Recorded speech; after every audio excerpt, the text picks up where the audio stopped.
Chicken তো বিভিন্ন পদ্ধতিতে বানানো যায়, তাই না? অনেকে অনেক রকমভাবে বানায়। আজকে যে পদ্ধতিতে আপনাদের আমি চিকেনটা বানিয়ে দেখাবো, সেভাবে একদিন অবশ্যই ট্রাই করে দেখবেন। খেতে কিন্তু দুর্দান্ত লাগে। কালারটা দেখেছেন তো? সবাই কিন্তু চেটেপুটে সার্ভ করে দিয়েছিল, খেতেও টেস্টি হয়েছিল। চলুন তাহলে রেসিপিটা দেখা যাক। তো কিছুই না, আমি এখানে 1 কেজি মতো চিকেন নিয়েছি। চিকেনটাকে ভালো করে ধুয়ে সামান্য পরিমাণ লবণ এবং তার সঙ্গে গোলমরিচের গুঁড়ো এবং পরিমাণ মতো টক দই দিয়ে এটাকে 30 মিনিট থেকে 1 ঘন্টা ম্যারিনেট করে রাখতে হবে।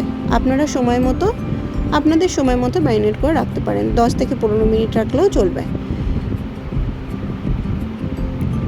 অন্যদিকে আমি একটা মশলা বানিয়ে নেব। পরিমাণ মতো আদা, রসুন, আমি এখানে শুকনো লঙ্কা এবং কাঁচা লঙ্কা দুটোই দিয়েছি মিক্স করে। আপনারা যেমন ঝাল খেতে পছন্দ করেন সেভাবে দিতে পারেন। আর এখানে গোটা জিরে দিয়েছি।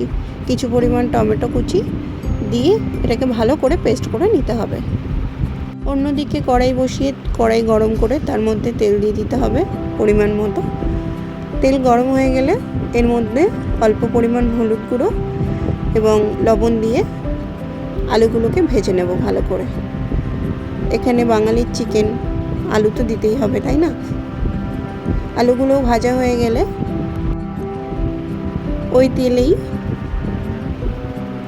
গোটা গরম মশলা, গোটা জিরে, শুকনো লঙ্কা, তেজপাতা এবং অল্প পরিমাণ গোলমরিচ আর জয়িত্রী দিয়ে এটাকে ফোড়ন দেব। ফোড়ন দেওয়া হয়ে গেলে কুচি করে পেঁয়াজ কাটা ওটাকে ভালো করে ভেজে নিতে হবে।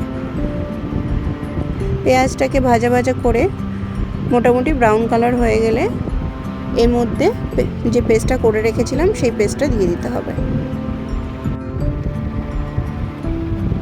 এরপর মশলাটার মধ্যে পরিমাণ মতো লবণ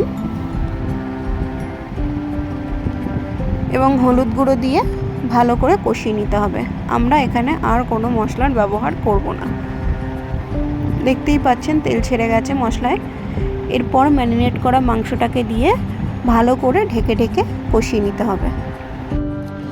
আমরা এখানে অল্প একটু চিনি অ্যাড করেছি। চিনিটা আমি দেখাতে ভুলে গেছি। আপনারা অবশ্যই অল্প একটু চিনি দেবেন, তাহলে কালারটা খুব ভালো আসবে।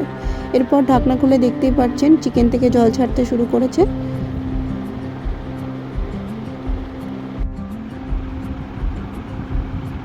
এরপর আমরা এখানে কিছু পরিমাণ টমেটো কুচি অ্যাড করব এবং ভেজে রাখা আলুগুলো অ্যাড করব, কারণ এখনই আমরা কষাতে কষাতে ভেজে রাখা আলুগুলো দিয়ে দেব, কেননা পরেই আলুগুলো দিলে সেদ্ধ হবে না। ভালো করে ঢেকে ঢেকে কষিয়ে নিতে হবে। আপনারা দেখতে পাচ্ছেন এখানে ডাটার মতো একটা জিনিস, এটা অ্যাকচুয়ালি চুই ঝাল। চিকেন এবং মাটনে চুই ঝাল দিলে এর টেস্ট আরও বেশি বাড়ে। কারা কারা চিকেন মাটনে চুই ঝাল খেতে পছন্দ করেন অবশ্যই জানাবেন। এরপর দেখছেন তেল ছাড়া শুরু করে দিয়েছে, হয়ে গেছে কষানো। এরপর কিছুটা গরম জল দিয়ে ফুটে গেলে গরম মশলা এবং ধনেপাতা দিয়ে একটু নাড়িয়ে আঁচ কমিয়ে রেখে দেব।